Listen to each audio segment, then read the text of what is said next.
Baik, perkenalkan nama saya Maksi Patrick Nederupun dengan NBI 14623068. Di sini saya akan membahas PPT yang sudah saya dengan teman-teman buat, di mana saya buat slide-nya dari 1 sampai 4 yang membahas tentang efisiensi solusi search database modern. Slide berikutnya yaitu tentang definisi fundamental. Apa itu efisiensi? Efisiensi adalah database pencarian open source general baru, yang dimana dirancang untuk memberikan pengalaman pencarian instan dan presisi tinggi, serta alternatif ringan dan modern untuk solusi pencarian tradisional.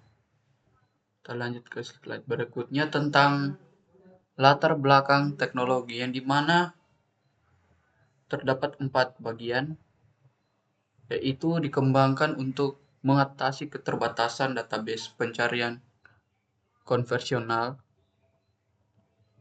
Terus fokus utama pada kecepatan,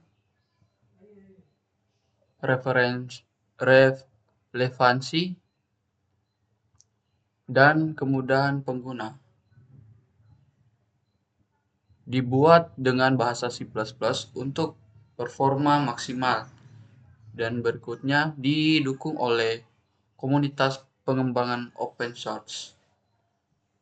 Kemudian pada slide yang keempat itu membahas tentang arsitektur teknis efisiensi,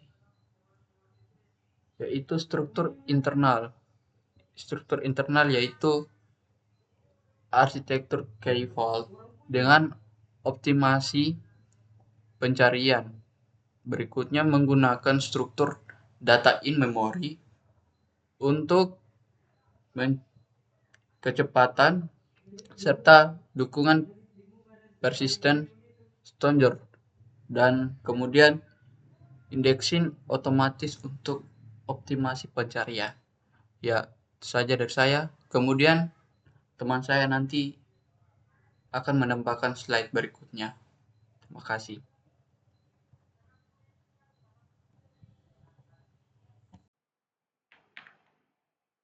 Baik, nama saya Javier.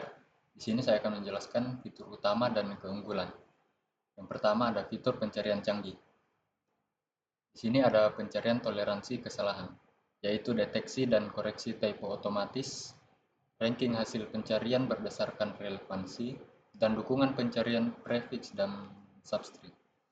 Kemudian ada konfigurasi pencarian fleksibel, yaitu pengaturan bobot filter dan pasting, sorting dinamis, dan highlighting hasil pencarian. Kemudian ada dukungan multibahasa, yaitu tokenisasi bahasa internasional, stemming dan normalisasi, dan dukungan karakter non-Latin. Kemudian di sini ada performa unggul. Yang pertama, waktu respons kurang dari 50 ms untuk jutaan dokumen. Yang kedua ada penggunaan memori efisien. Yang ketiga ada throughput tinggi. Dan yang keempat ada konsumsi CPU minimal. Kemudian di sini ada perbandingan kompetitor. Yang pertama ada versus Elasticsearch. Dalam perbandingan ini, TypeSense itu ringan, konfigurasi mudah, performa tinggi, dan biaya rendah. Sedangkan Elasticsearch fitur kompleks, overhead tinggi, konfigurasi rumit, dan cocok sistem besar. Kemudian di sini ada versus Algolia. Di perbandingan ini, TypeSense itu open source, kontrol penuh, gratis, dan self-hosting. Sedangkan Algolia itu layanan cloud, ada biaya langganan, ada dukungan profesional, dan skalabilitas instan. Cukup seperti itu yang dapat saya sampaikan dalam slide 5 dan 6 ini. Slide yang selanjutnya akan dilanjutkan oleh teman saya. konfigurasi mudah, performa tinggi, dan biayanya rendah. Terus yang kedua yaitu Elasticsearch, cuman tidak pakai VS. Itu ada fitur kompleks, gampang overheat, konfigurasinya rumit. Yang terakhir adalah cocok sistem besar. Yang ketiga yaitu ada VS AI Golia. Ada 4 tipe juga, yaitu open source, kontrol penuh, gratis, atau free. Yang keempat yaitu self hosting. Yang terakhir yaitu AI Golia, cuma tidak pakai VS. Yaitu ada layanan cloud, biayanya langganan, terus dukungan profesional, dan skalabilitasnya instan. Terus yang terakhir yaitu akan membacakan strategi implementasi, tetapi yang kapan tidak menggunakan, yaitu ada 4 fitur juga, yaitu sistem transaksinya kritis. Yang kedua, datanya warehouse besar. Terus yang keempat yaitu ada yang ketiga maksud saya ada aplikasi dengan relasi data kompleks. Dan yang keempat yaitu kebutuhan ACID complementnya penuh. Oke, terima kasih.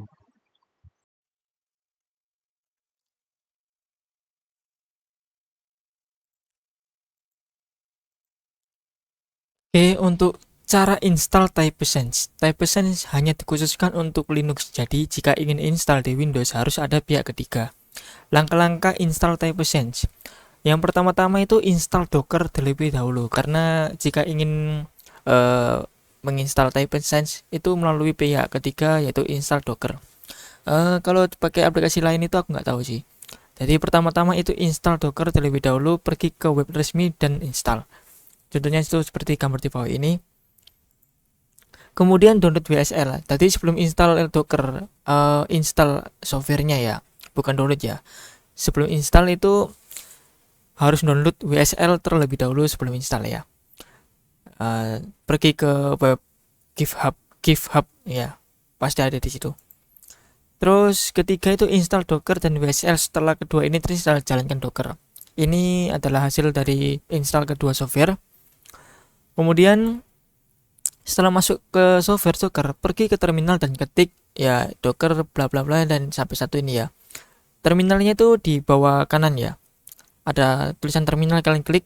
Nah terus kalian ketik Docker ini sampai satu ini ya. Ini Docker pull ini gunanya itu untuk narik TypeSense di Docker ya. Dan 0241 ini versinya ini versi terbaru ini. Nah, kalau berhasil nanti otomatis ke download. Kemudian setelah selesai jalankan kontainer TypeSense dengan ketik docker run sampai z ini ya guys ya. Ya panjang ini. P8108 ini memetakan port 8108 di kontainer ke port 8108 di mesin host. Jadi ketika ingin akses ke web browser itu kan localhost 28108, nanti akan muncul tampilan TypeSense-nya. Servernya sih mungkin. Terus TypeSense data ini menggunakan volume Docker untuk menyimpan data, dan terakhir APK ini mengatur APK untuk mengakses TypeSense. Terus ketika selesai nanti akan otomatis install, terus akan muncul kayak tulisan banyak ini. Ini berarti artinya itu berhasil ya. Terus kita coba akses di browser dengan mengetik http localhost 8108. Nah, nanti akan muncul seperti ini. Ini biasanya ini kalau normalnya tanpa TypeSense kan error gitu ya, netphone atau apalah itu. Tapi kalau ada TypeSense nanti tampilannya kan seperti ini. Ya, ini belum diotak-atik sih.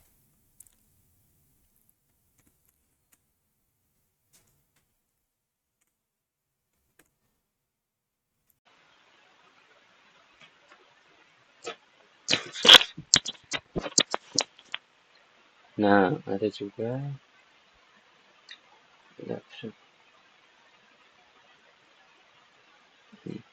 integrasi dan ekosistem.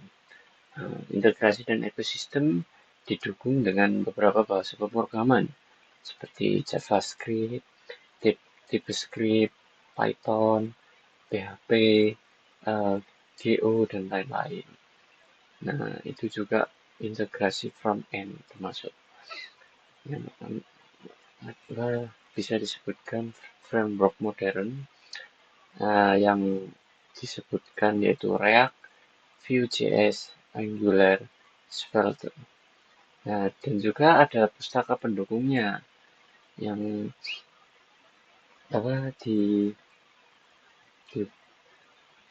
ya sebagai berikut: Intensity JavaScript.js, Algolia UI Library, Custom UI Component.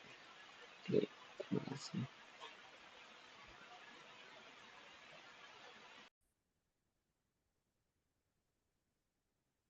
Pada poin F, contoh query sederhana, perlu dicatat bahwa Tabsen tidak menggunakan SQL karena merupakan search engine berbasis NoSQL. Sebagai gantinya, operasi seperti memasukkan data atau melakukan pencarian dilakukan melalui REST API.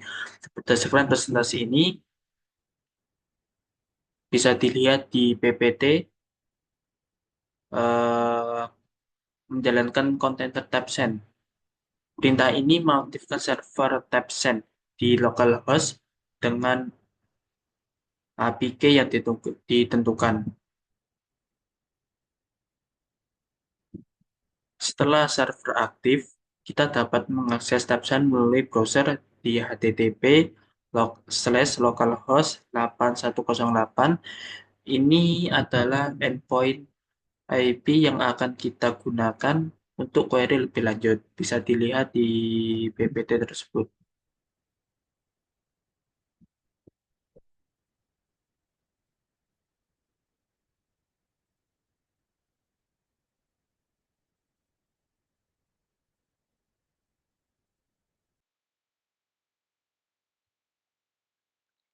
Assalamualaikum warahmatullahi wabarakatuh. Perkenalkan, nama saya Robert Istanto dengan NPI 14623051. Di sini saya akan mempresentasikan tentang kasus penggunaan.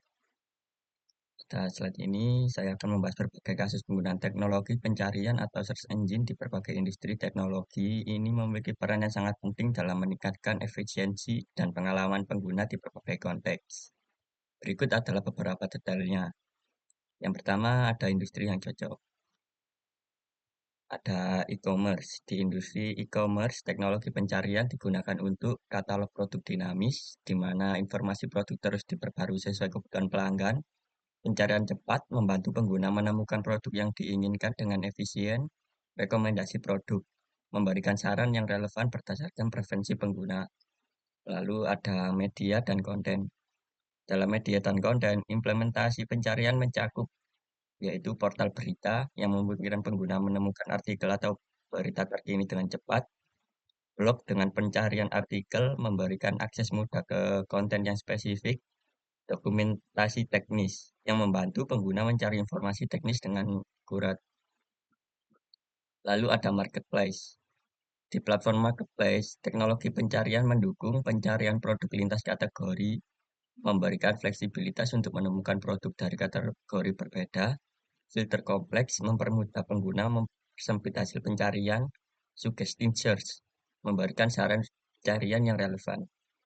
Lalu ada sistem enterprise. Dalam konteks enterprise, teknologi pencarian mendukung knowledge base untuk mempermudah akses informasi internal, manajemen dokumen, membantu menyusun dokumen secara terstruktur. Pencarian internal meningkatkan efisiensi kerja dengan menemukan informasi dengan cepat. Lalu untuk studi kasus nyata, ada Tokopedia, implementasi pencarian produk memungkinkan pengguna menemukan barang dengan mudah di platform yang memiliki ribuan bahkan jutaan produk. Medium, pencarian artikel mempermudah pengguna menemukan konten sesuai minat mereka dari banyak artikel yang tersedia. Startup teknologi, dokumentasi internal yang baik membantu tim bekerja lebih efektif dengan memanfaatkan teknologi pencarian untuk menemukan dokumen yang diperlukan. Lalu lanjut ke slide bagian kesimpulan dan masa depan. Yang pertama, ada Proyeksi teknologi, di masa depan teknologi pencarian akan terus berkembang dengan beberapa tren utama, antara lain integritas AI atau ML. Kecerdasan buatan dan machine learning akan memainkan peran penting dan meningkatkan akurasi pencarian dan memberikan hasil yang lebih relevan. Lalu pencarian semantik, kemampuan untuk memahami makna di balik query pengguna, bukan sekedar mencocok kata-kata, akan membawa pengalaman pencarian ke tingkat baru. Dukungan multimodal, teknologi ini akan memungkinkan pencarian melalui berbagai format seperti teks, gambar, suara, atau video. Lalu enskripsi end-to-end, keamanan data akan menjadi fokus utama, terutama untuk melindungi privasi pengguna dalam setiap proses pencarian. Lalu ada kontribusi open source. Selain itu, salah satu elemen penting untuk perkembangan teknologi pencarian adalah kontribusi dari ekosistem open source. Ada di mana yang di dalamnya ada komunitas aktif, komunitas global yang terus berkembang menjadi pendorong inovasi, lalu pengembangan berkelanjutan dengan kontribusi yang terus-menerus teknologi pencarian dapat terus diperbarui sesuai kebutuhan zaman. Lalu transparansi code, open source memastikan teknologi ini dapat diakses, pelajari, dan digunakan oleh banyak pihak, mendorong kolaborasi yang lebih luas. Lalu terakhir ada kesimpulan. Sebagai penutup, teknologi pencarian saat ini dan masa depan dapat dirangkum sebagai berikut. Solusi pencarian modern, di mana memberikan solusi yang relevan untuk berbagai kebutuhan industri. Lalu performa tinggi, mampu menangani skala besar dengan efisiensi yang optimal. Fleksibilitas maksimal. Teknologi ini dapat diadaptasi untuk berbagai kasus penggunaan baik di e-commerce, media maupun enterprise. Cocok untuk ekosistem cloud native, di mana teknologi pencarian modern dirancang untuk berjalan dengan baik di ekosistem cloud, mendukung stabilitas dan kesediaan tinggi. Baiklah, sekian yang bisa saya sampaikan. Saya selaku perwakilan dari kelompok ini. Bila ada salah kata, mohon dimaafkan. Wassalamualaikum warahmatullahi wabarakatuh.